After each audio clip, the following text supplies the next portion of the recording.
What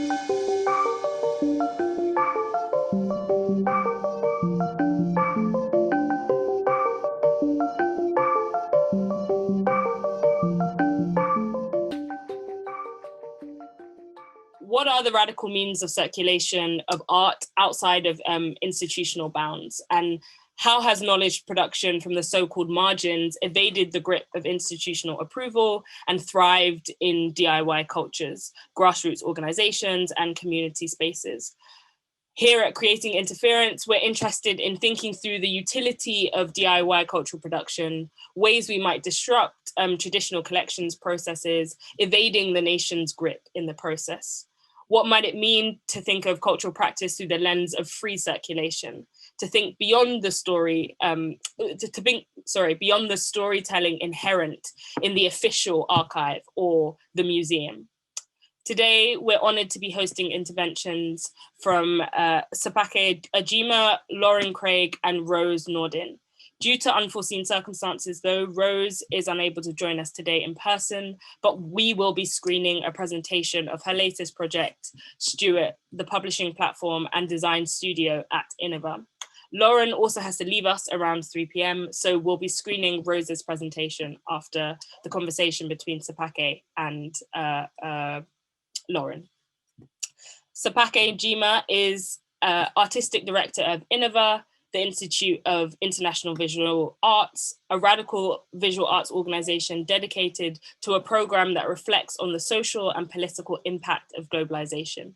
It is home to the Stuart Hall Library, an international resource for curatorial, theoretical, and artistic practices, particularly drawn from indigenous artists, work from the Global South and its diaspora. Sepake has served as co-curator of the Chicago Architecture Biennale and has initiated, under the Mango Tree, a gathering of unlearning practices. She has held positions at the Hayward Gallery, International Foundation Manifesta, and Documenta 14. Lauren Craig is a social media shy, internet curious, cultural futurist based in London. Her practice draws on her experiences as an artist, curator, researcher, and celebrant. Her practice moves between performance, installation, art writing, moving image, and photography. Through archival reactivation, she elevates lived experiences as a tool for reframing past and present underexposed narratives. Craig's attempting to create conditions for ethical cultural memory. Her current project, Rendering Experience, takes a revisionist approach to Maud Salter's book, Passion, Discourses on Black Women's Creativity, which was published in 1990, investigating the art historical legacy, impact, and potential futures inspired by this formative yet overlooked text. Forthcoming partnerships, publications, and events for her include collaborations with the Feminist Review, Photo Fusion, Iniva, the Women's Art Library, and Arts Catalysts. And finally, Rose Nordin is a graphic designer and artist in residence at Somerset House Studios, London. She is founding member of OOMK, One of My Kind, art publishing collective, focused on supporting self-publishing as, quote, a vehicle to an independent validation to one's own culture, history, and politics and sense of self, which is a quote from John LaRose. Collectively, OOMK runs community risograph press, Rabbit's Road Press. Rose functions independently as an artist and graphic designer with an emphasis on publishing as social practice. She produces publications, visual identities, and printed matter, often embedded in educational projects, research residencies, or exhibitions. Rose has a focus with an interest in typography, books as a site of collaboration, and the book as an object of representation. The structure of this event will be as follows. We'll have a short intervention from Sepake, followed by a conversation between Sepake and Lauren, which should take us to about 3 p.m. Then we'll screen Rose's presentation, which is about 17 minutes, and then open the floor to questions. We want this to be as interactive and free-flowing a conversation as possible, so please put your comments and thoughts and questions in the chat. The chat is being moderated, so don't be alarmed if you can't see other people's contributions. Please send your comments or questions throughout the event for speakers to moderator Mateus in the Zoom chat. You'll find Mateus's name via the drop-down menu chat as questions, Mateus. And we'll have a Q&A session at around 2:30 after we've screened Rose's film, where we'll open the chat for everyone. There's a live transcript that's available via Otter by pressing the live on custom streaming service button on the top left-hand corner of your Zoom screen. This will open in a separate browser alongside Zoom.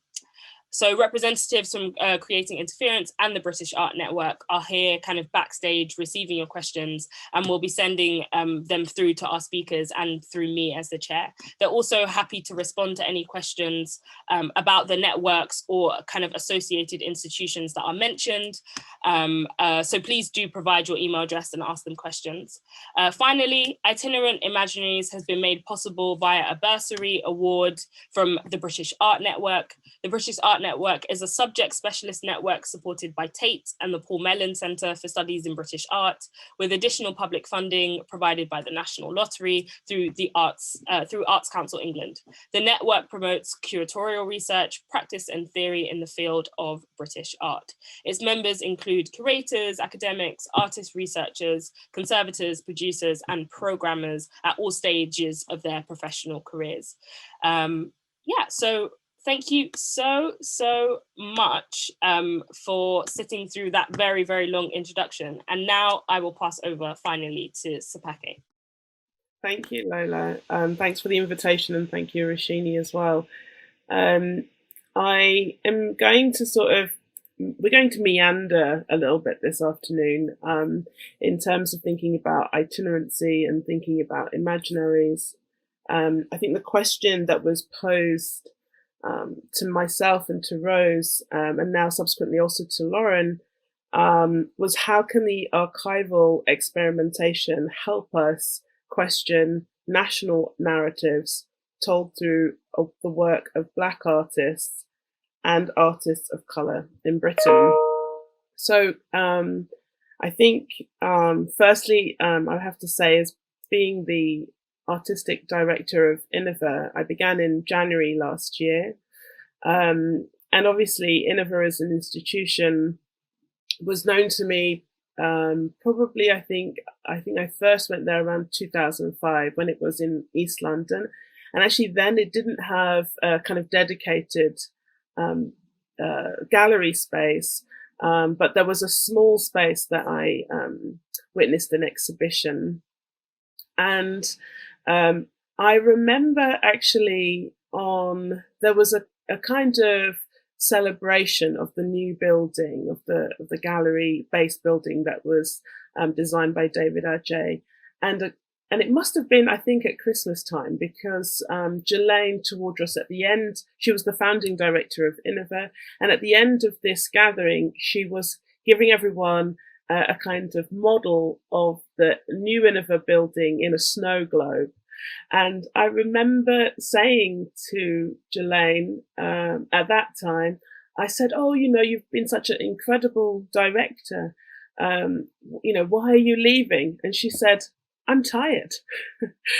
And so there was this real realization of Iniva being a space that was really held by not only a kind, supported through Arts Council funding and all the different forms of funding that you need to run an institution, but it was really holding a space that did not exist before. It was holding a space that was more than an exhibition. It was more than even the Stuart Hall Library. It was also the archive was of significant importance. And I think for me, one of the things coming into this role, I feel very much like a guardian or a keeper almost of those, of a collection of not only books, but also ephemeral material. So different forms of publishing, whether that's pamphlets or leaflets, flyers for exhibition, and recognizing the importance of that ephemera to piece together a narrative of practice and activity that's taken place.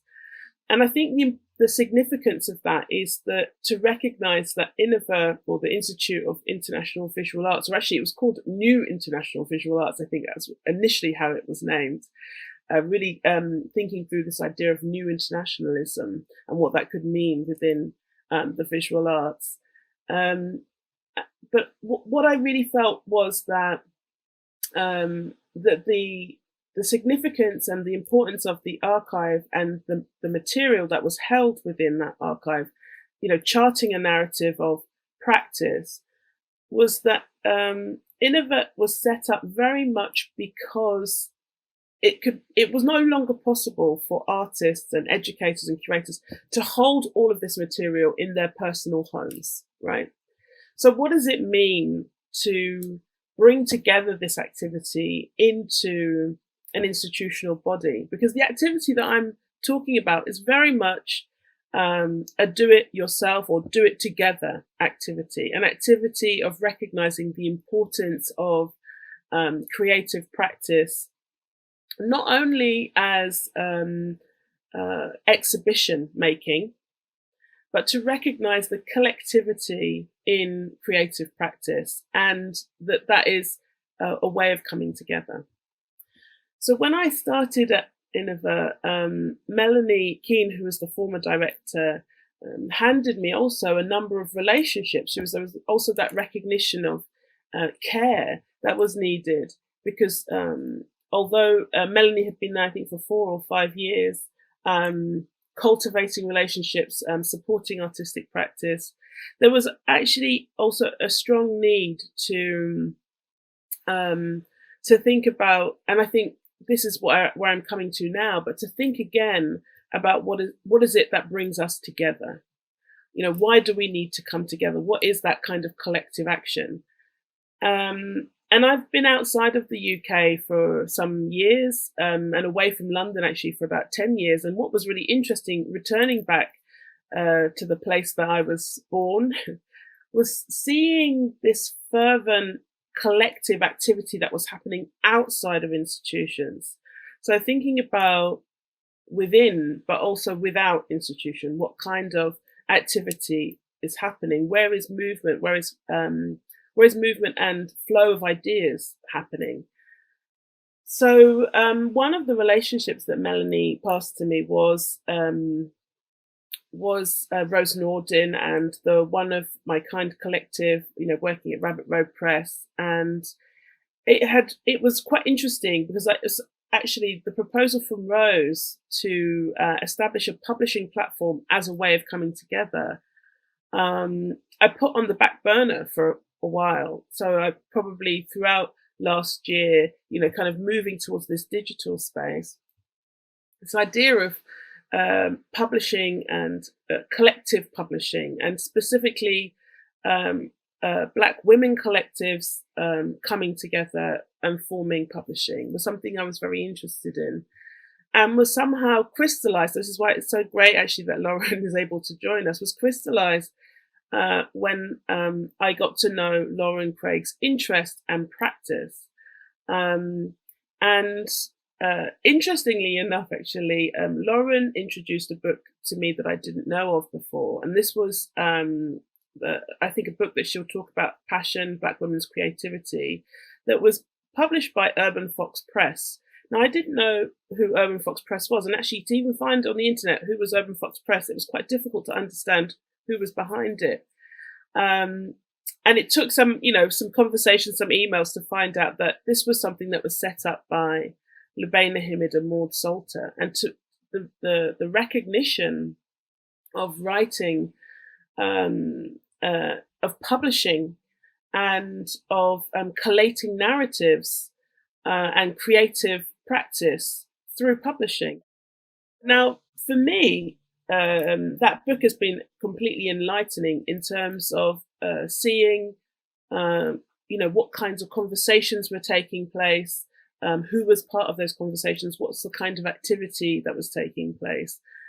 You might see fragments of this work in different publications, in different archives, but I started to recognize this sort of archipelago of thought, of thinking, of practice, and how the archive or archives act as a kind of archipelago. And the reason why it's, I think, significant today to talk specifically to what does it mean to kind of disrupt notions of collecting and disrupt the archive, to consider the kinds of practice without institution, is because for Iniva, that is the very kind of our kind of really the thing that feeds the institution, this activity that happens without institution. So I often think about how does an institution maybe operate as something with, you know, many limbs, many parts of the body, and how could it also be a kind of support for other kinds of activity, which don't necessarily become institutionalized forms of activity, but that can continue to kind of be a resource for others, and a space for coming together, which are not necessarily held primarily by the institution, but are held by others who also see that as a form of practice. So I just wanted to maybe, Lauren, I know we've talked this morning, and thank you so much for kind of coming into the conversation today. I had sort of talked about a genealogy of Black feminist thinkers in Britain who I thought were important to mention, but we can maybe do a genealogy. We can maybe meander backwards, maybe. So we'll start, maybe you can just maybe talk to firstly your kind of collective work, and also your connection with working with archives. Thank you. Hi, everyone. Thank you for having me.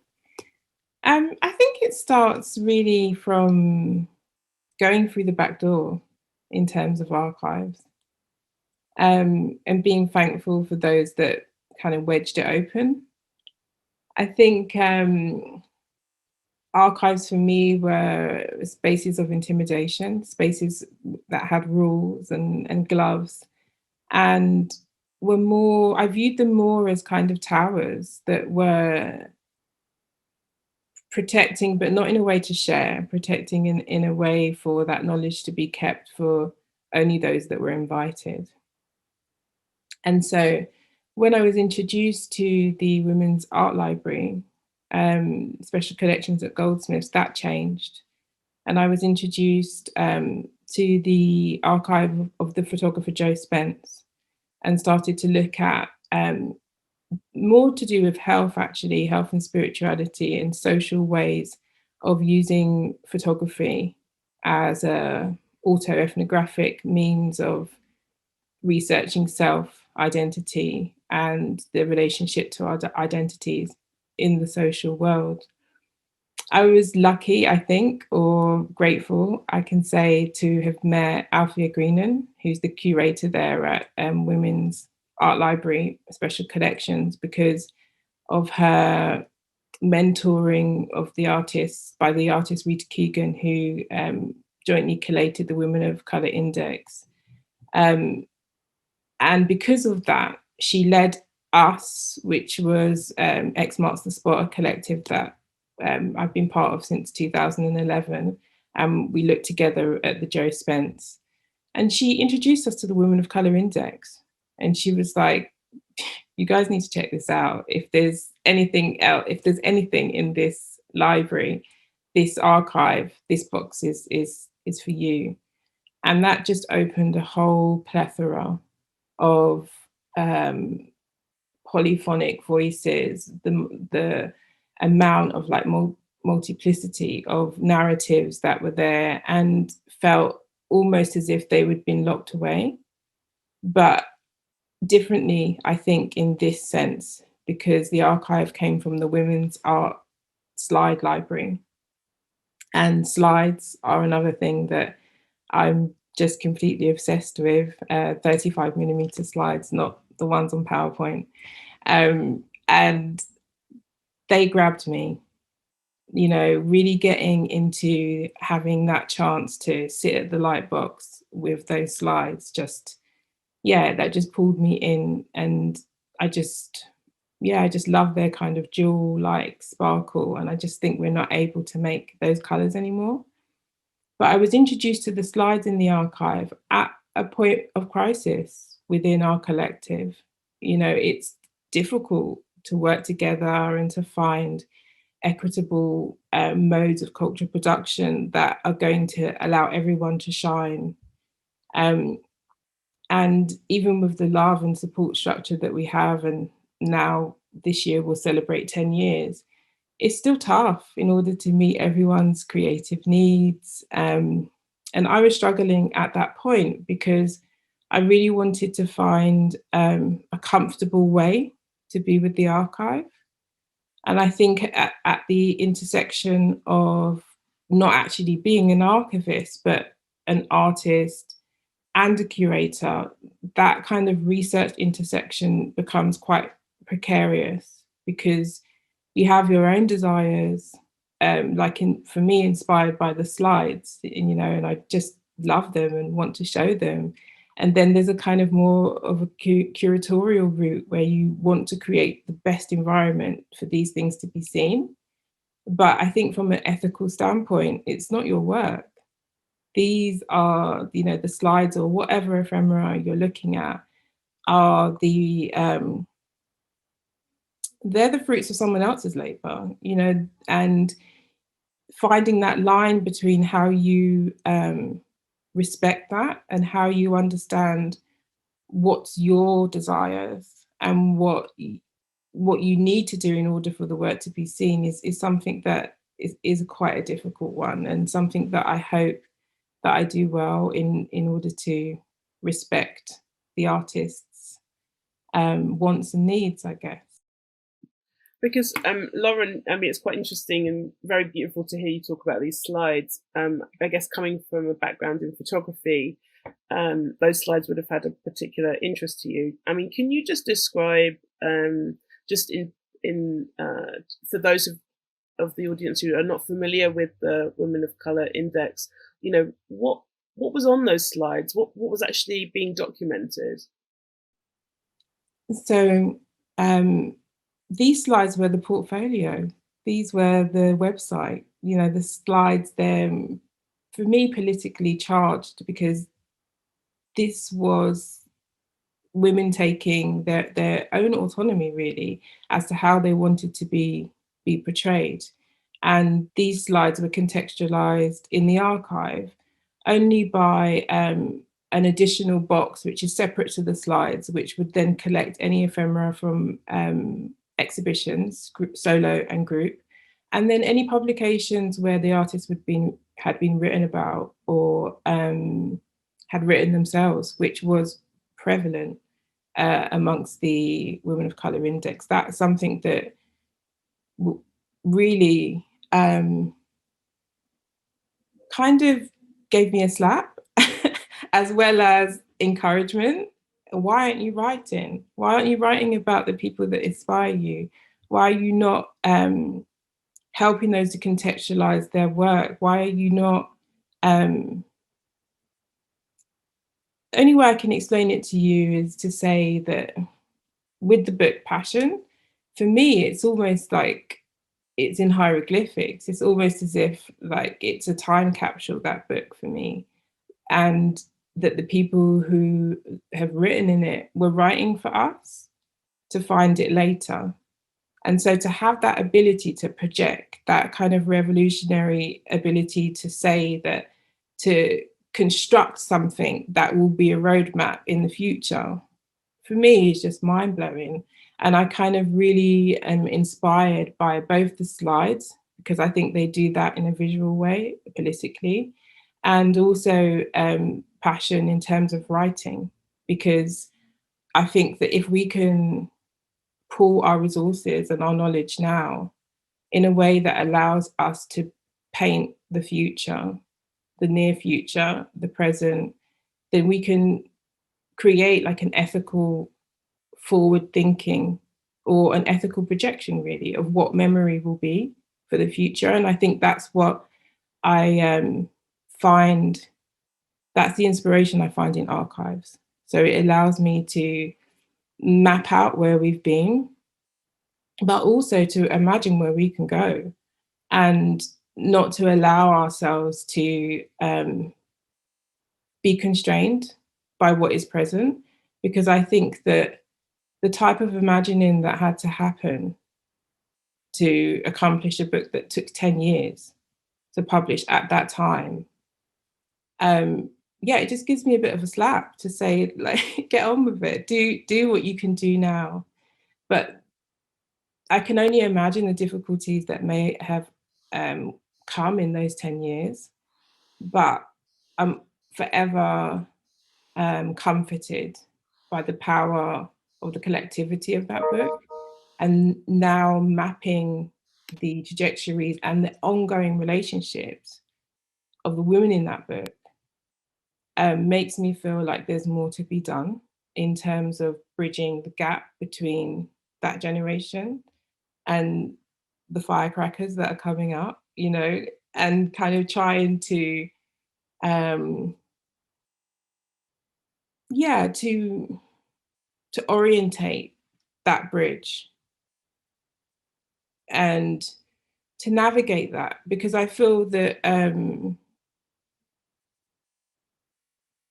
archives are a portal, they're a doorway to breaking down the separation that's caused by canonizing and by collections.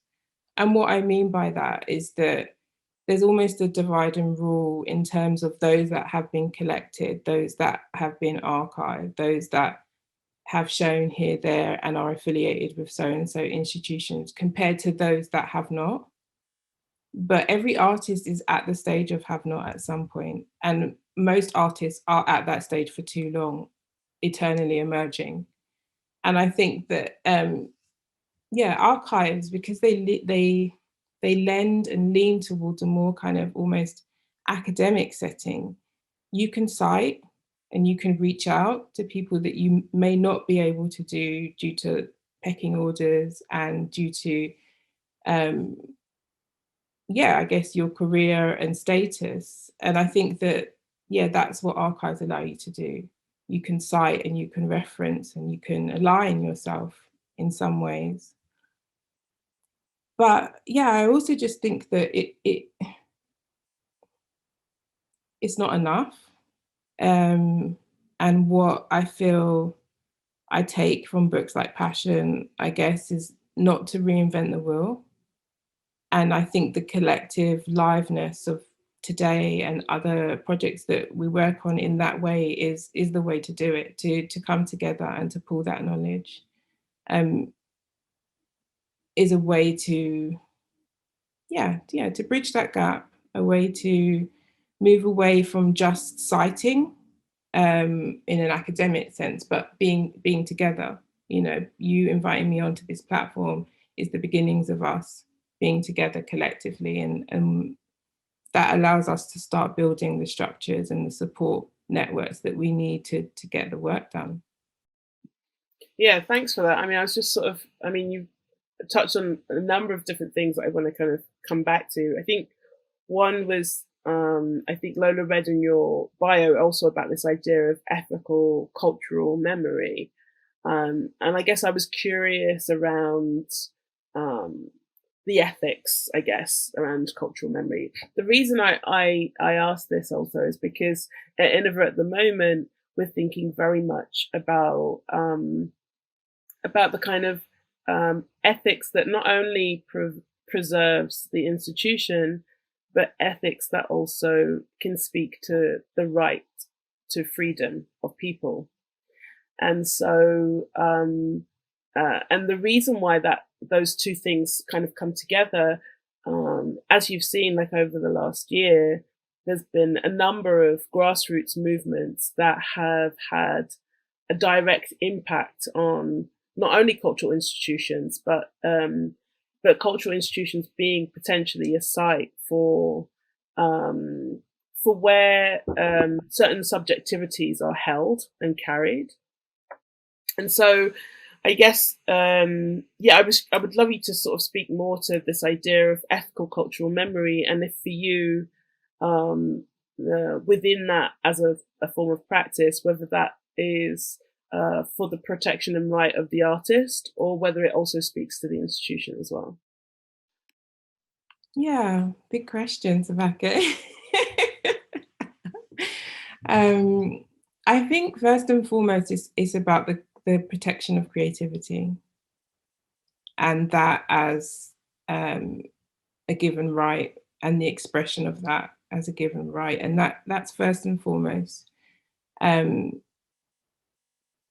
But again, it goes back to this idea of projection and my love for slides, and how by bringing negatives to light, you can allow yourself the space, the undeniably expansive space to say, I'm free.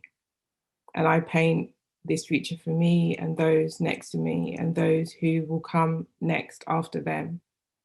And I think it's just about refusing, absolute refusal to be restricted and to be oppressed in ways that are not going to serve you and the generations that come. And I think that it's also these Indigenous ways of looking at the future, thinking about the next 7 future generations. What is my responsibility now? What ethics govern this creatively, and how the creativity relates to our environment, us as people, us on this planet, us as being hosted on this planet? What are these relationships that arch over the social, the cultural, the environmental, and to be brave enough to look at those things together.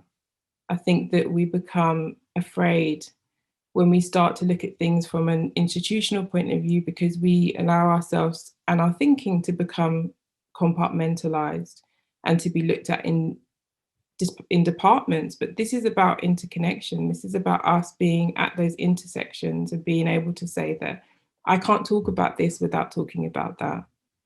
And this is connected to that. And if it means we have to slow down and just pay attention a little bit more to get it done, then so be it. Or to relook at that pace, and maybe the pace at which things are desired are no longer able for us to deliver. So I feel that, sorry, was you going to say something? No, I'm just sending you, like, I'm just really touched by what you're saying. It's just briefly, I'm just going to interject.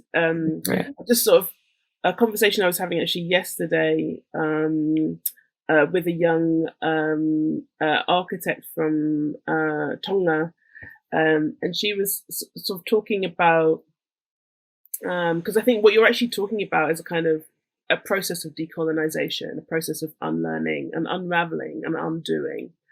And I thought, what I think is kind of, in relation to thinking about the, you're kind of talking about the kind of sectioning, the labeling, the categorization that that apparently, makes things easier to be searchable, to be researched, to be collected effectively. So what I wanted to kind of interject there was really like, what would it mean? Because the question that this young architect said was, I don't think it's so much about decolonizing, I think it's about indigenizing. So if it was a process of not necessarily undoing, but connecting, what could be maybe another way that we might archive ourselves and archive also collectively, that doesn't necessarily, feed into the ways of archiving that we see within universities or libraries? I mean, is there another way of kind of charting these narratives, of mapping, as you said about mapping narratives, mapping this activity? Is there a kind of another kind of cartography that we can think of otherwise, that is not necessarily the kind of segmentation that we already see, and that actually probably, because those labels or those kind of very sectional ways of thinking exist, doesn't allow for the kind of to flow beyond the boundaries, or to kind of think within the boundaries even. So is there another way possible, really? I don't know. I don't know. But I think I'm always saying that. And I think that space of not knowing, that space of unknown is where I'm willing to go. And I think that I want to use my creativity in that way as a call to action for us to go there together. I think when you mentioned Fugitive, I always think of Nanny of the Maroons, because she's from where I'm from, where my mum's born, in St. Thomas in Jamaica. And I always think about the fact that I don't want to keep running. So I identify with the fugitive narrative as a way for us to break free and to create. But I think we need to be using our creativity to project further. Because if you're a fugitive, you're running away from something. And I think in that running, there's fear. And in that fear, there's oppression. And so I feel that, if we run to the mountains and start to create there, but not creating as a way to be othered in a way, but to create just to be, and to support those networks. I guess for me, that comes from a call to gather. For me, it comes from a call to convene. And I think that's what is probably one of the only threads that runs through my practice, in that there's always a space for tribute, a space for commemoration, and that space is in circle, and for us to create in that way.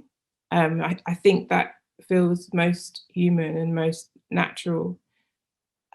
Also, I guess I've always existed in that space of making work that's ephemeral.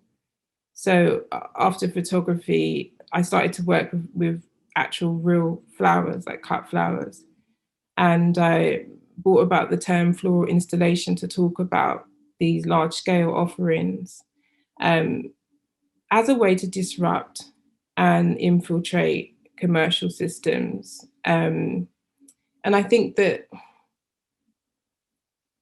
having a space to convene. And I think what passion has inspired me to do is to continue to collect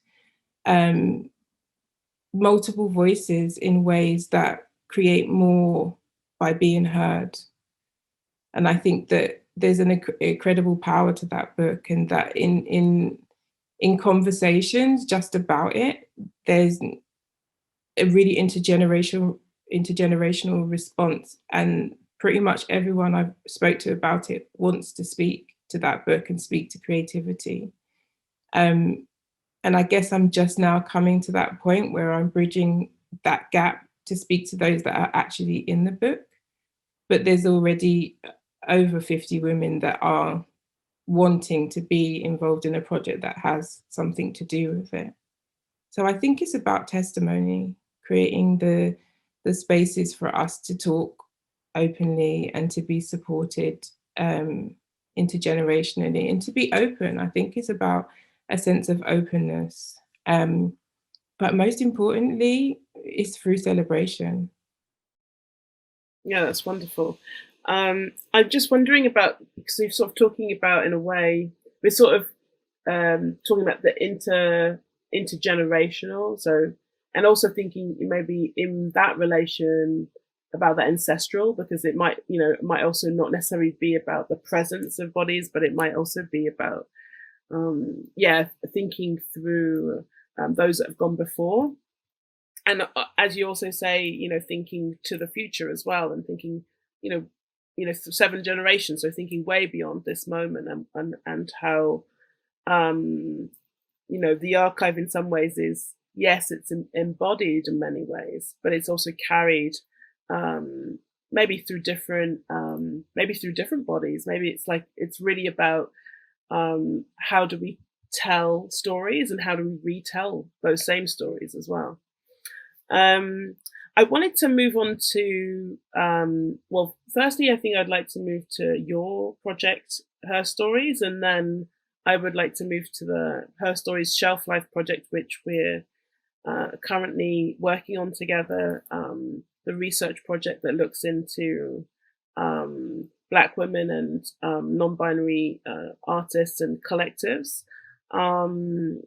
Yeah, so firstly, I think as you're sort of saying, you're kind of coming through photography, but maybe you could talk first about Her Stories, and just to say, like, as a practice of citation, we took this title, Her Stories, from the quote from a text written by Lubena and Maud that stated, "She who writes her story rewrites history." And so we're very much interested in this idea of publishing not only as a way of sharing information, but also a kind of protest against erasure of certain kinds of practice and activity. Yeah, would you be willing to share a bit more about about Her Stories and how that came about? Yeah, I think going back to what we were talking about in terms of ephemeral, working in the ephemeral and things that are difficult or impossible to collect. Her Story is a project that's developed over time, and I recently had to fill out an application form as to what kind of work it was, and I had to put other, because over 20 years it's morphed and it's come back to what it needs to be for that time. And I think there's something about trying to compress time. And I think the process within the darkroom gives me that ability to compress time. You lose track of time in the dark, and you look only really to control that little bit of light. And I think I started taking pictures in the early 2000s, but there was a particular negative that I developed by hand in 2002. And then I start to look at having, okay, so no, let me go back a little bit. So the first social creative enterprise that I developed was called Petal Tank. And this was using photography as a transitional tool for trauma. And so using photography as a way to look up and to project out and to create new, as well as sometimes to return to what had been traumatic. So this particular piece, Her Story, is a series of 7 negatives developed from that one time. And then I've developed them by hand, mainly black and white. And then I wrote a piece about them called Petal Tank, Bringing Negatives to Light, a poetic piece. In 2008, I think. And then in 2010, I established Field, which was my third creative social enterprise. And Field was an actual physical space in the now Brixton Village. And it was a third space where alternative therapies, art, sustainable fashion design, and plants and flowers as a kind of community retail space all converged. And through Field, I had my first exhibition, which I now understand to have curated as well as shown the work in. And I then took photographic stills of them and then made a moving image piece overlaying the photography. And then when I saw that projected, like large scale at the tanks, Tate Modern Tanks, it made me feel that having something projected so large back to me gave me the courage to continue going. But then I left that piece of work, and now, like 2021, I'm returning again now to the archive, to these negatives, and to revisit the use of photographic practices such as portraiture in connection to reenactment and testimony, to now explore a new kind of autoethnographic way of documenting audio visual, but also allowing us space to dream, to look at our futures, to celebrate, to project forward. And yeah, through the series of portraits, I will engage with these people in order to do that. Hopefully that makes sense. Yeah, it's quite interesting actually how in some ways I'm just thinking about what is the role that the camera plays or the image plays or the negative plays in not only taking, grasping a moment or taking an image of a moment, and how that kind of operates into also projecting into a future. Because I guess when you took those images, you probably didn't know that, that it would have this other life, right? And it's kind of translating into other forms. I wondered if we could. Sorry, yeah, just to quickly respond to that. I didn't know that they would have this other life, but because at that time in 2002, I established an archive. And so I was already believing that although there wasn't any interest in the work until I made a gallery and showed it, that I hoped that if I conserved them well and looked after them, that they could be useful in the future. So there was that intention within the work, and the content of the work led me to want to evidence and document the social drivers for the trauma from the beginning. Yeah, there's two things there. One is, I guess thinking about embodied forms of archiving and trauma being one of them.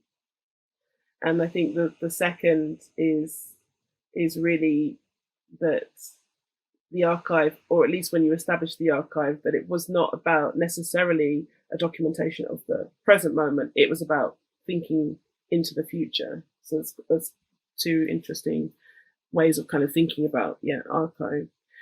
So I guess as the last the last bit of our conversation, which I said we should keep, it should be the meat of the sandwich, but we've ended up still kind of talking about it at the end, is our current project, Her Story's Shelf Life. That kind of, in some ways, I guess I was interested in the forms of activity that were happening around publishing, especially feminist publishing. So I guess looking at who was publishing whom at that time. So, also just to, I'm sorry, I'm looking at my bookshelf because I'm just thinking about the fact that, publishers like Sheba Press or Virago or Women's Press, which were mentioned actually, basically, I think Lubaina and Maud kind of talk about waiting for this contract, right, from a feminist publisher in order to get this book made, and it never comes through the door. And so this action to self-publish, this kind of impetus for doing it together, to think about how not only, as I said, about kind of a documentation of the self, but much more also a way of telling narratives which could be then retold in the future. It would be great if you could talk about the three collectives that you have invited for Her Story's Shelf Life. Yeah, this has been like an absolute expansion to my thinking, which I think I have you to thank Sepake, because although I've been very much about creating opportunities to celebrate and write and convene in circle, it was very much, my focus was very much about collective writing, even though I've been involved in collective publishing, and your invitation to look at shelf life and to look at collective publishing has really expanded that. And so I'm really excited to be speaking with Rooted Zine, Lumen Press, and Laundry Arts on Thursday. And I really wanted to break the kind of London centricity of collectives. Not that I don't love London. I am in Brixton. I'm a South Londoner. But yeah, we've got loads. And I feel like we're doing well to get platformed. Not to say that we couldn't do with more. But yeah, I really wanted to reach out and see what is going on in other regions. And so Lumen Press are based in Wales, Rooted Zine in the Northwest. And if I'm right, I think that some of the collective Laundry Arts are based in Liverpool, as well as London. And so moving from the archival, the printed texts from the library, from the Iniva library, I wanted to be able to create some like permeable feedback loops from the archive into the present lived experience, and really find a way to engage with collectives that are moving now, what things look like for them, and how life is. Why do they work as a collective? What is it that they get from that? How are they resourced? And I think what's been most fascinating during the research, because it is live research, like as with this talk with us together, it's live and it's in the moment. We're learning together as we go. Is the amazing sense of expiry and what that means in between. I mean, because led by you, Sepake, we became interested with the things that were expired or out of date in terms of books printed, because also Passion is out of date, and some of the other texts that have formed the context for the project are also, sorry, not out of date, out of print. Yeah, out of circulation, I guess, definitely. Yeah, out of circulation. And so that's also just been fascinating with the digital, because I think we started the project thinking that the digital would tell us about the now, really, in the more instant present. But actually, we've just become more amazed with how things can expire, like websites, and the migration through different forms of social media, and how, even though we hold so much importance with the internet and the digital, that actually that has a shelf life too. Yeah, I mean, I think I was yeah, it's quite interesting how I always think of publishing or writing as an opportunity to imprint yourself, right? It's like in a kind of an imprinting on life that that you exist, that that I believed in some ways couldn't be erased, but actually you realize when something comes out of circulation, when something is not necessarily flowing in the same way, it always has these moments maybe of like rediscovery or sharing. That's how it circulates, is like someone telling you about something, or have you heard about this book? And then the libraries and the archives somehow become these spaces that need to be activated in order to speak to the future again, right? So I think with that said, I mean, Iniva has published over 76 titles, which I remember feeling kind of like, whoa, I had no idea that they've been involved in so many publications. But the archive and library and publishing remained really important factors of instituting practice, being able to share information about artists, and to articulate a language around those practices, right? So it's also the processes of writing and thinking around artistic practice, and now I'm really happy to say that through Rose Nordin's proposal, that we will be bringing this kind of publishing platform to Iniva, which she's kind of endearingly titled Stuart, after Stuart Hall, and also really in relation to the fact that Stuart Hall, as a kind of intellectual and thinker, always was interested in the project of thinking with in terms of collaboration, but also in terms of interdisciplinarity, right, of thought. And I'm hoping that Stuart will be able to, fulfill all of our desires, but I'm sure that it will definitely start us in the direction of kind of reclaiming also some of those forgotten or erased narratives. It gives an opportunity to kind of bring them to the fore again. With that said, Lauren, unless you had did you have any final words? No.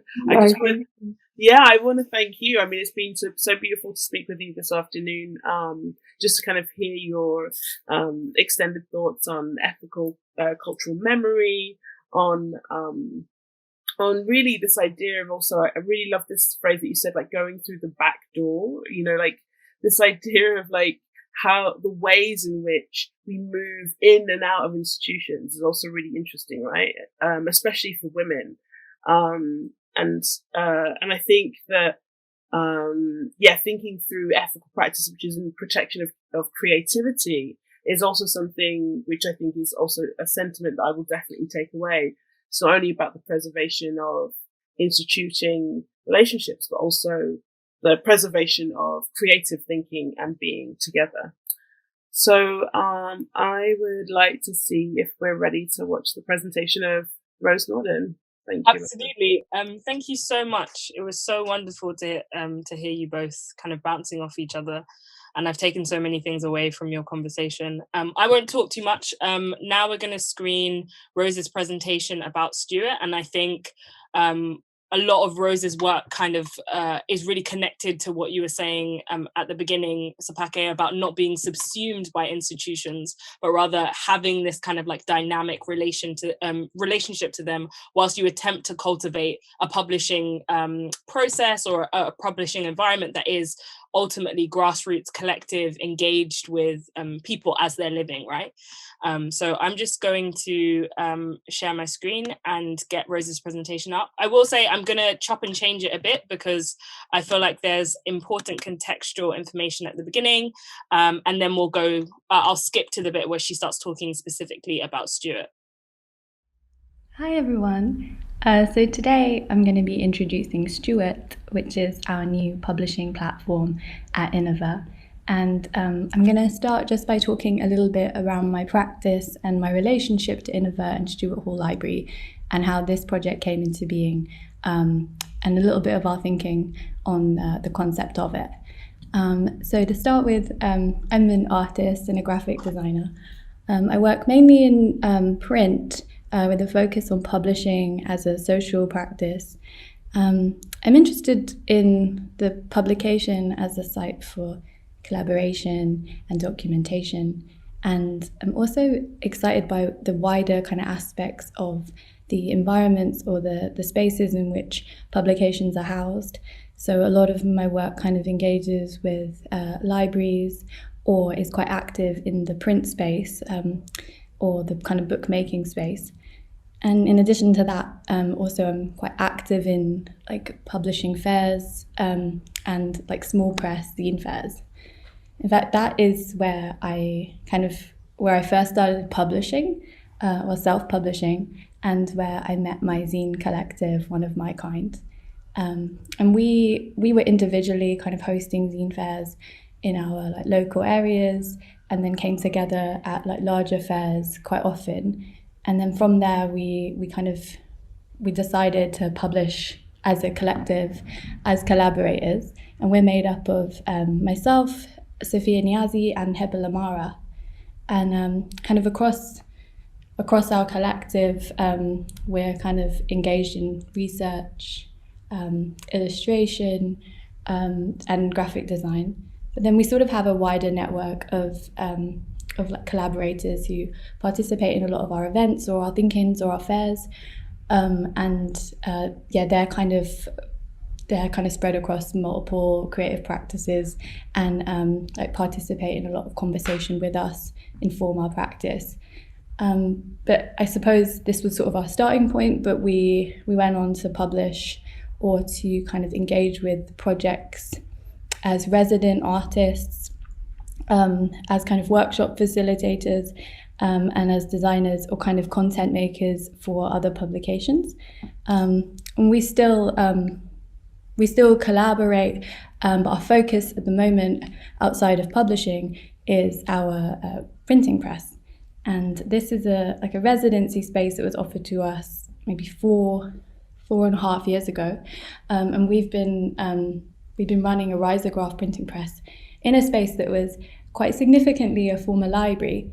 And through this residency, we offer a free or supported kind of inductions into risograph printing.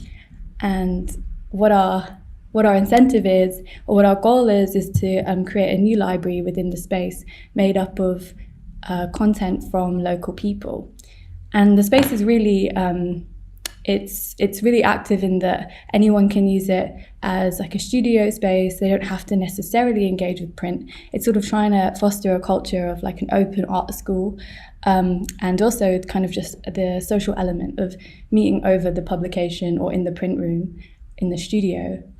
So it's a space for free workshops, supported kind of by various funding bodies, but largely now starting to sustain itself.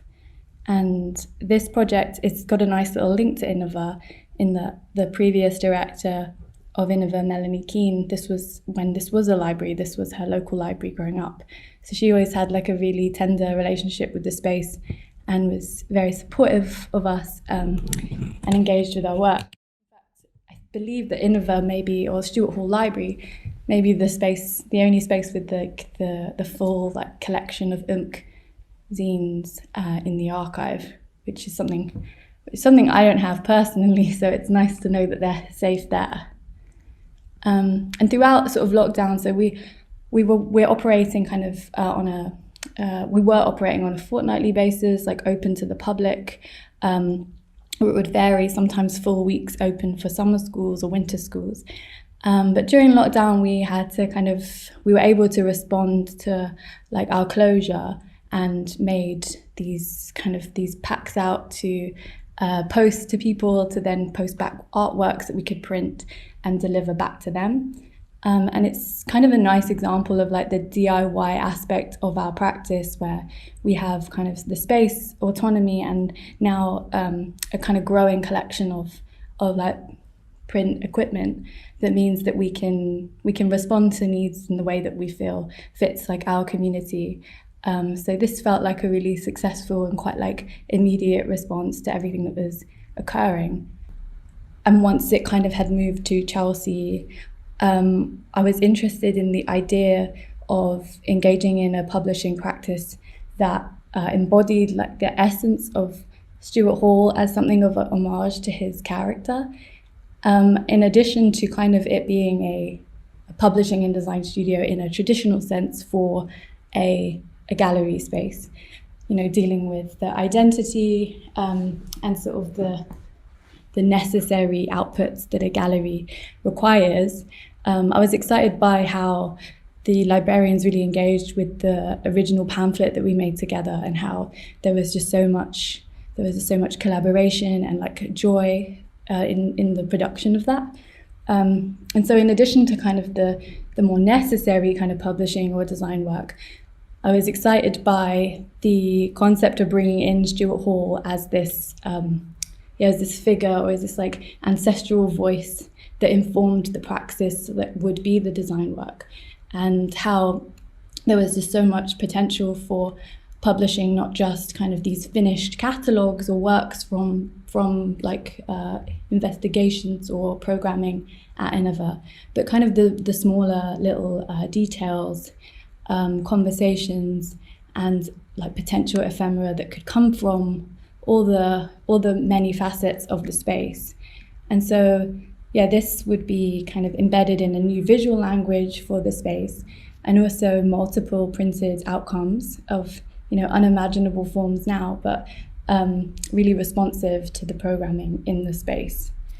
And this is something that we took from Stuart Hall, as he described his mode of research or his kind of thinking as transdisciplinary field of inquiry. And I love this as kind of a way to frame Stuart as a design or publishing practice that really engaged with like the curators, designer, like librarians, and kind of general researchers, and also kind of contributors to the publication too. So it really feels like it sits across many regions and many voices. And kind of just to, because I feel like I maybe speak about Iniva and Stuart Hall Library interchangeably, and I suppose like this sort of link between them, it feels really significant in that publishing felt like this like ultimate or like very logical output from an organization that's so closely linked to like is a close link between a library and an exhibition or like a programming space.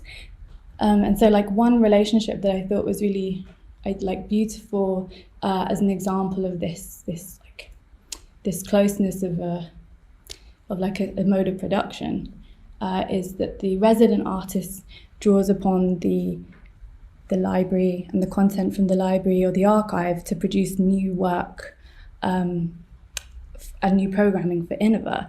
And what I felt was like a really kind of logical some space in between was print and publishing, and rather than like I said before, rather than like a final output of a catalogue, just to be documenting in print maybe what is missing from the library, or like filling those gaps, those small stories that are in the archives, kind of generating a process of live archiving what's occurring now.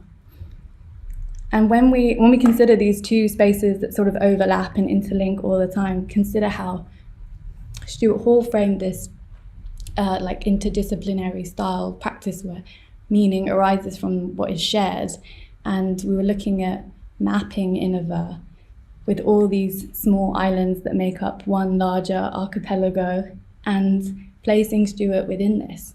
So there's probably some elements here that you would recognize, and it's a little bit like loose at the moment, but kind of just plotting where certain elements sit. And really ultimately what we're illustrating is that there is this kind of constant flow between all these various entities, and the programming is kind of, I suppose, the ultimate like output, but everything sort of feeds into this kind of interdependent sort of self-generative conversation, and what would be exciting, a place that would be exciting to put Stuart would be kind of really at the heart of this, like not and documenting all this kind of these small interactions that occur like within the space or within the network.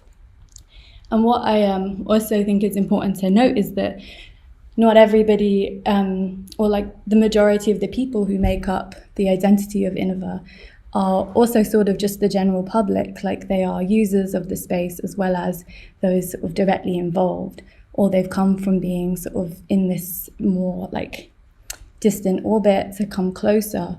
And so what that speaks to is the idea or like the note that we've taken that the audience is not a passive recipient of meaning, and that they're producers of and consumers of culture at the same time.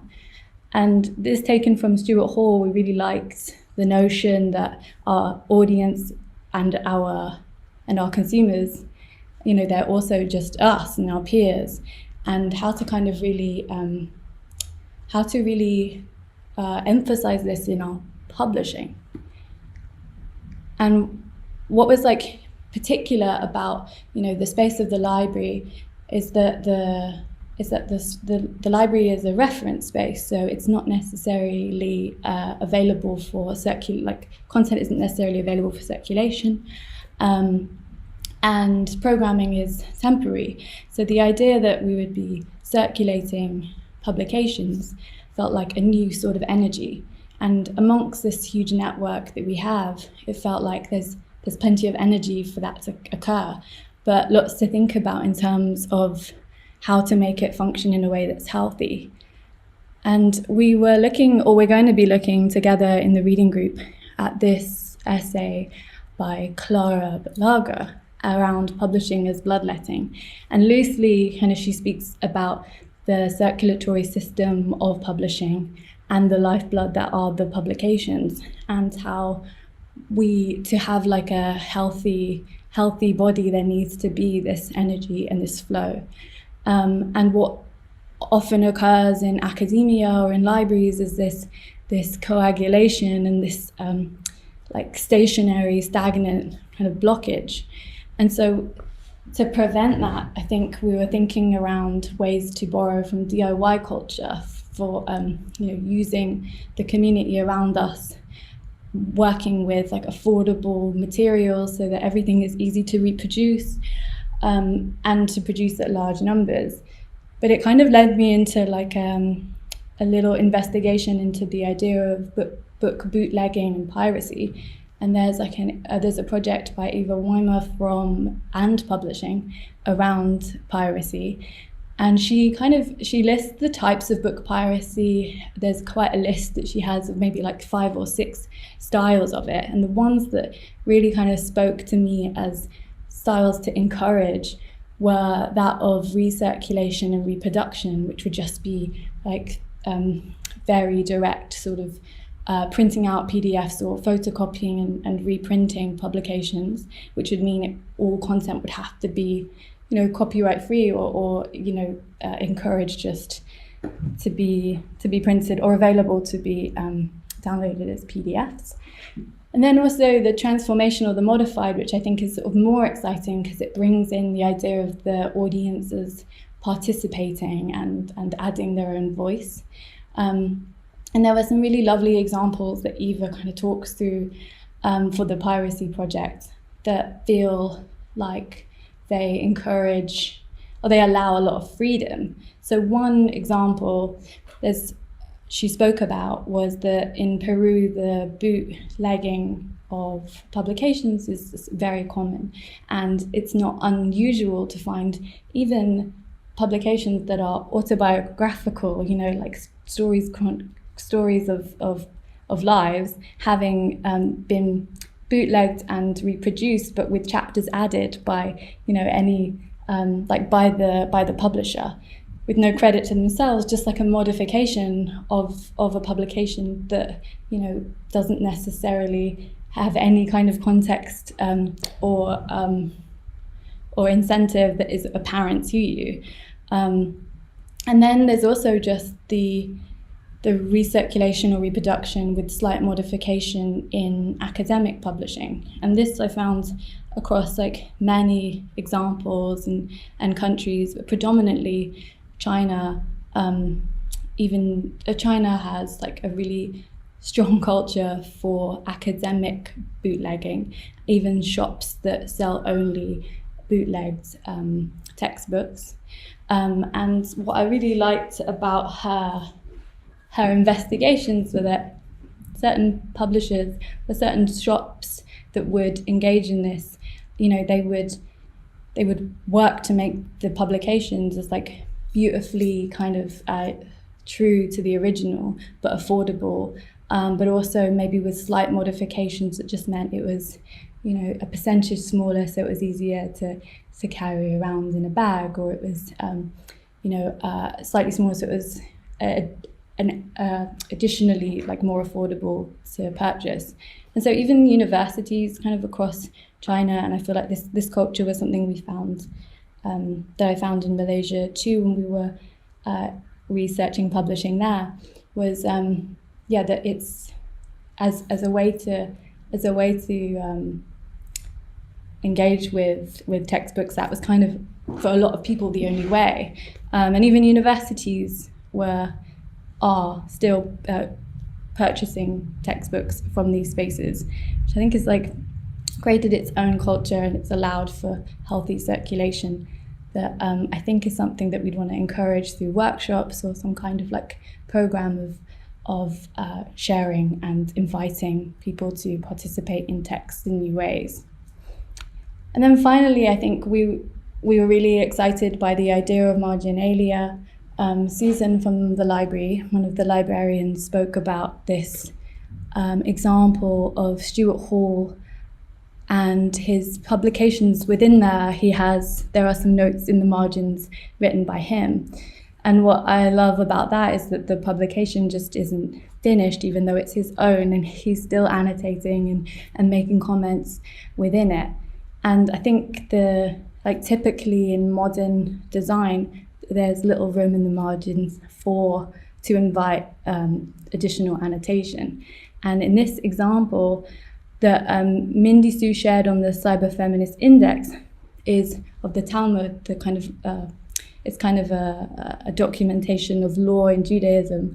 But what's really beautiful here is that in the center there is the text, and then there is space in these neat little frames of comments, and then comments on the comments, which I think is just such a nice kind of way to engage with the text and allow for continued conversation to be generated from that. And so thinking about that, how we can design to allow for additional annotation, but also in the physical space, how do we consider additional space for comments, criticism, or just some kind of extension on the content we're publishing. And so the first publication that we're working on is one based on the subject of care. And this is edited by Priya and Amrita, who are going to speak a little bit more on this. And it's quite a large collaboration of artists coming together to produce this. And so I think for the moment now, I'll hand over. Thanks, everyone. We're now going to go to a Q&A section. And I feel like there have been lots of questions that people have sent in for you, Sepake, and just generally responding to the conversation. But I guess I wanted to start off quickly just by asking you to respond to Rose's presentation, especially the idea of circulation, especially this idea of fragmentary and temporary approaches to publishing, right?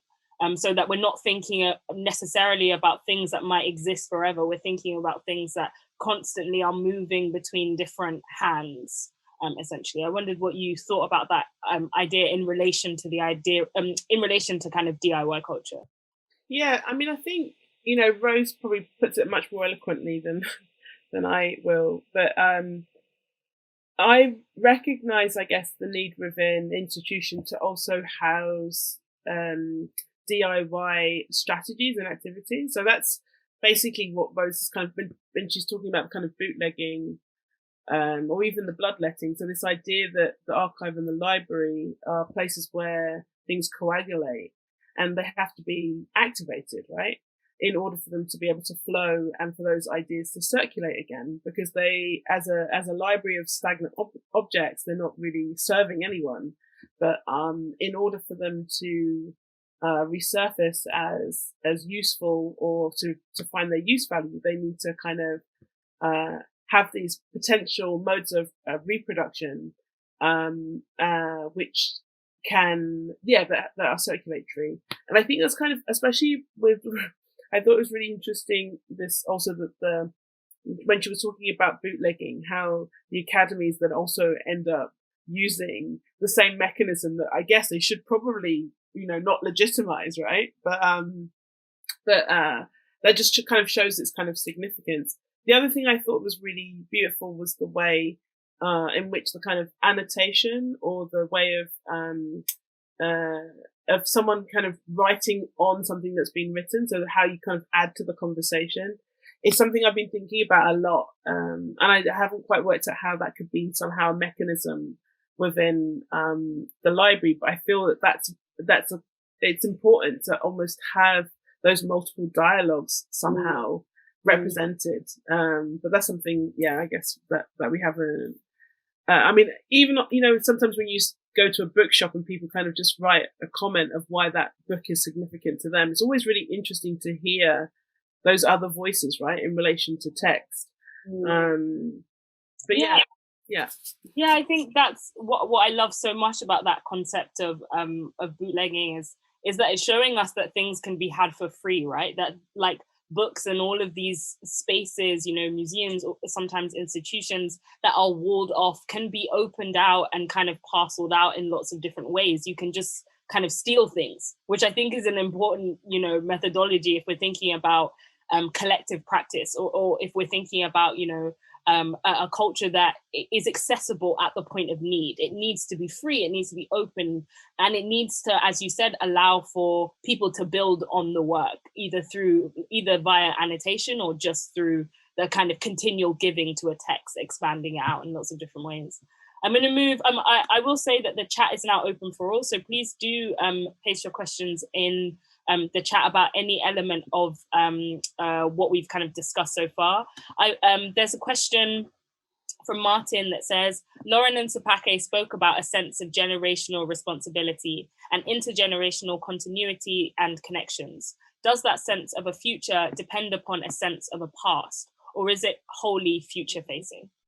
Well, that's a great question. I mean, I think what I definitely recognize is that the erasures are also productive, because that is the space of the imaginary, right? And so where there isn't, we can only, because I think also just coming back to something that I read in the text that Lubena and Maud were writing, was that Lubena was apparently constantly asked about whether she was the first Black woman to whatever, XYZ. And I think just being able to write yourself also into the future so that that script can change is also really, I think, important, right? And just in recognizing that it's about a continuity of thinking and practice. It's not even about a single entity or a single body. It's about a kind of moving forward through multiple voices.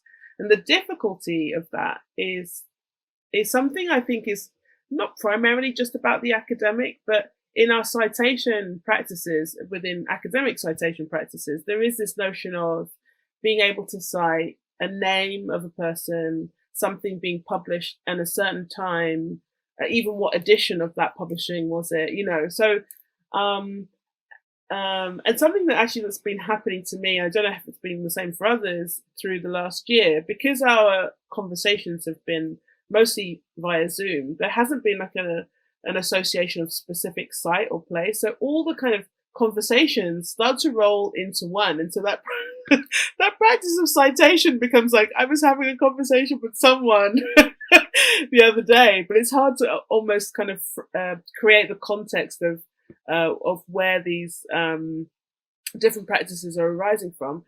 One thing I just find, and it's something that came up actually with the conversation with Lauren.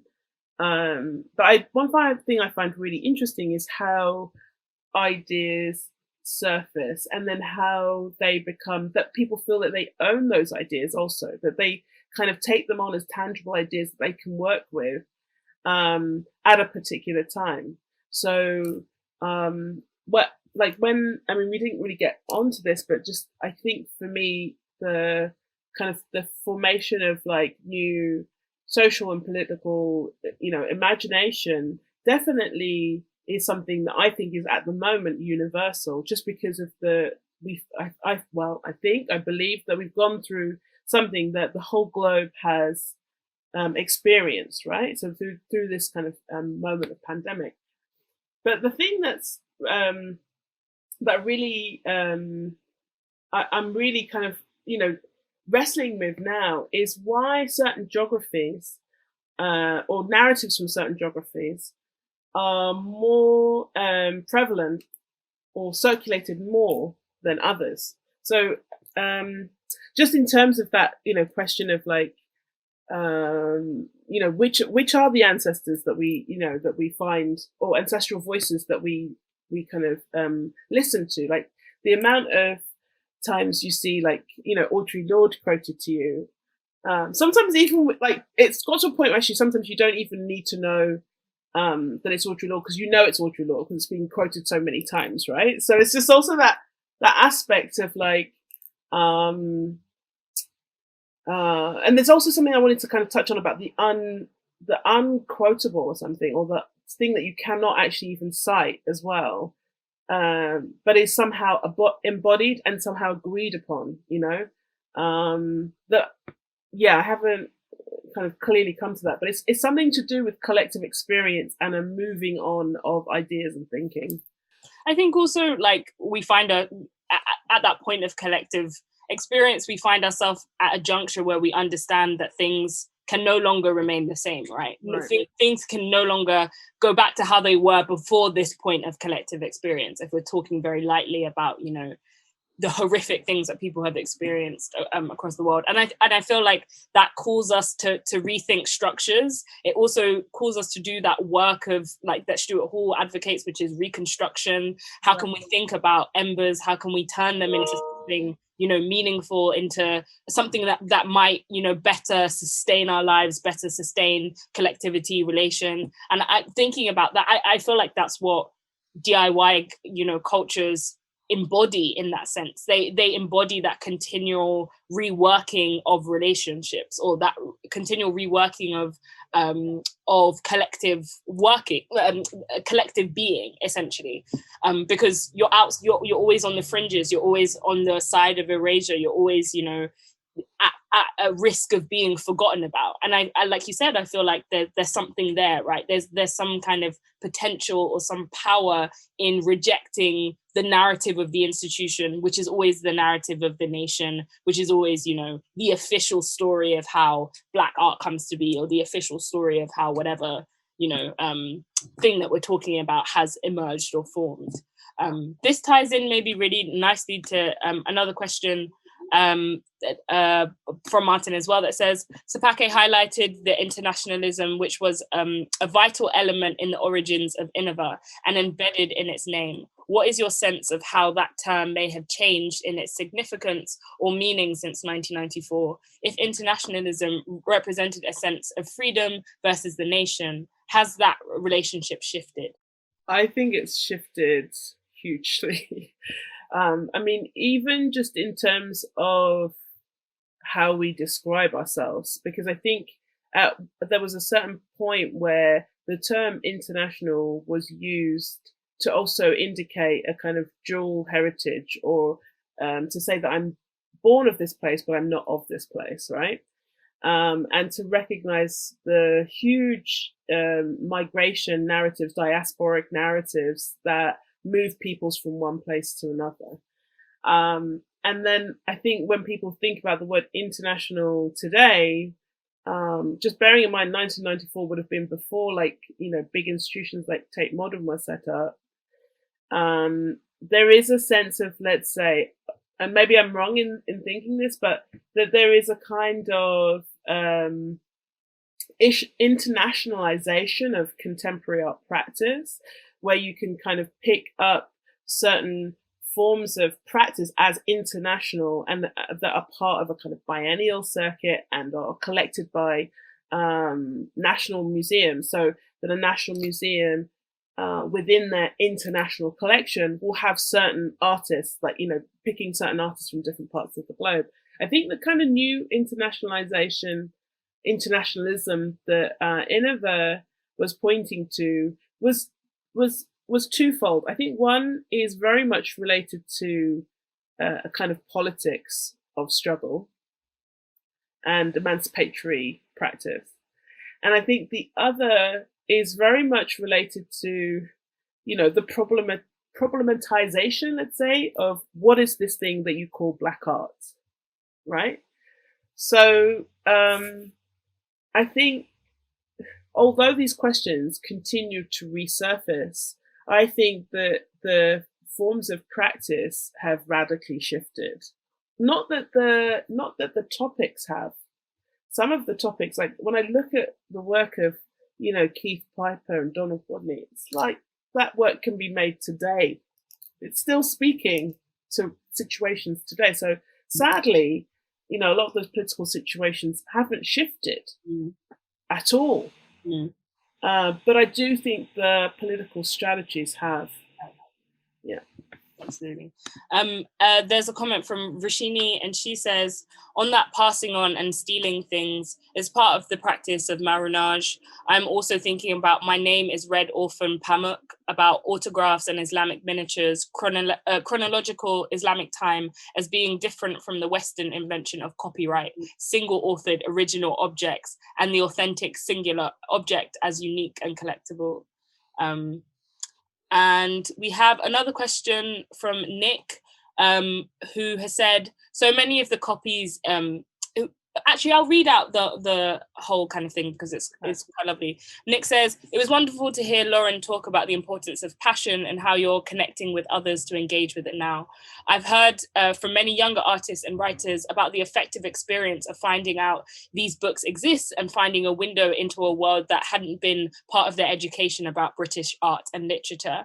It raises so many questions about how these texts circulate in the world.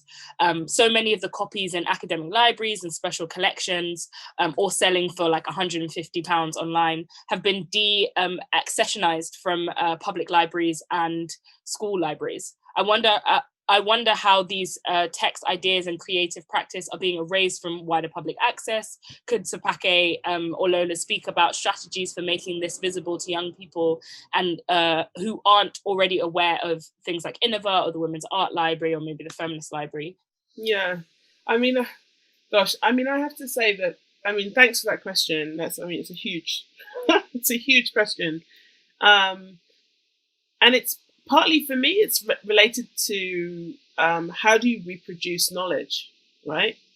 And so I feel that this, the project of decolonization, the project of unlearning, as I said, maybe it's about not necessarily decolonizing, but really thinking about, and I don't even want to use the term an insertion of certain kinds of narratives. So that's also, or even inclusion, because that's also basically saying that there's like a section for you, right? That in Black History Month, we'll talk about that, and there'll be certain narratives that reemerge there. I think it's about an expansive understanding of what knowledge is. And at the moment, the battle that is being had, I think, with museums and institutions alike, is, do we need to tear down these institutions in order to rebuild them? So let's say, I'm sorry to be so like radical in the way that I talk about this, but I mean, don't apologize. I mean, that's one way. Some people think, you need to burn it down and then you need to rebuild it. And others, to kind of quote from Spivak, it's about kind of, working within these damaged epistemes, right, of knowledge and trying to kind of construct something within it. And I think, I'm interested in both strategies, to recognize that there are certain tenets that need to be torn down. So recognizing where racism is embedded, those things need to be torn down, and there's no excuse for that. The depths of our history are ones that, need to be opened up. They can't be covered over, because the issues that we are seeing are reoccurring because we fail to acknowledge and recognize the pain and suffering of people. So that's one side. And then the other side is to say, and I think this is the question that always reoccurs for me, because I noticed it in some of the founding documents of Iniva, was that it was not trying to replicate the institution, but it was trying to find an alternative to it. And that's something that I feel that means that it's about a continual reinvention, not only of the self and the narratives of the self, but also a continual reinvention of the collective, of the we. And that is a project that can only be done together. But as we've heard, even from small collectives, it's it's so difficult to be together, right? Yeah. And I think just quickly on that this kind of the language of erasure or the specter of erasure kind of haunts certain histories, and I think that erasure is only really a problem if you place your entire body and faith within the institution, right? Like I see so many DIY, anti-institutional spaces where these histories are circulated, where they are known about, and they're actually much more accessible than people who would try and attempt to find these histories in the halls of specific institutions. And so I guess I'm a lot, in responses to Nick's question, I'm actually a lot more hopeful about, or not hopeful, but a lot more excited about the ways that young people are choosing to engage with histories outside of these very staid and formalized ways that we've been taught to engage. There is that kind of thriving culture. It's just not, visible to people who have spent many years locked inside institutions with no ear to the ground. So it's exciting. Maybe this can be our final question, just to give everybody a break and wrap up. It's from Helen Starr, and Helen says, do you think the European-centered art world can process and understand the subaltern concepts such as 7-generational thinking, ancestral memory, etc., etc.? That's a great question. Thanks, Helen. I'm going to talk about science fiction to answer this question. So I noticed that in a book of Ursula Le Guin, who wrote The Wisdom of Earthsea and kind of created this whole imaginative narrative, that there's many concepts in there that relate to indigenous thinking, ways of thinking.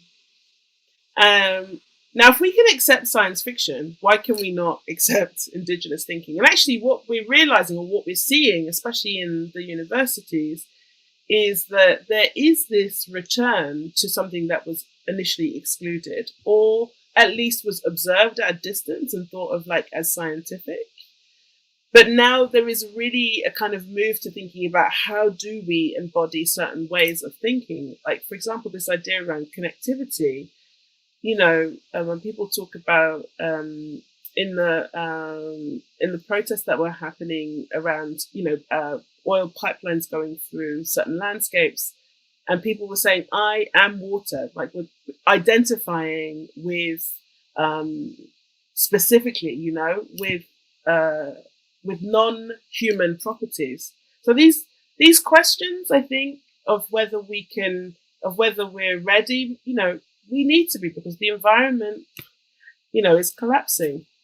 And the solutions that we have sought for so far aren't working. So that I think, when people are talking about extractive knowledge, extractive resources, there's a recognition that this kind of circular form of taking something, but also giving something back, not constantly grabbing land and colonizing it and enforcing certain culture on other people. This is a practice that is not gone, I have to say, right? It happens in these ideas are still very much there around ownership and property. And so I think it really does, it's going to take time, but I do think maybe there needs to be space carved out specifically for that, even experimenting in that and seeing how some of those ideas can be drawn into these institutions, because if they don't, these institutions will die. Yes, that's fundamental. Thank you so much, Sepake, for such a generative talk, for speaking with Lauren, and for giving us ideas that I'm sure will stay with lots of our audience members after this talk. It's only left to me to say again, thank you to everybody. Thank you to Rose in her absence. It's been such a wonderful session. And thank you to everybody for giving your time in the middle of the day. I hope, and creating interference, hopes that you have good days. So thank you, everyone. Thank you, see you later. Bye.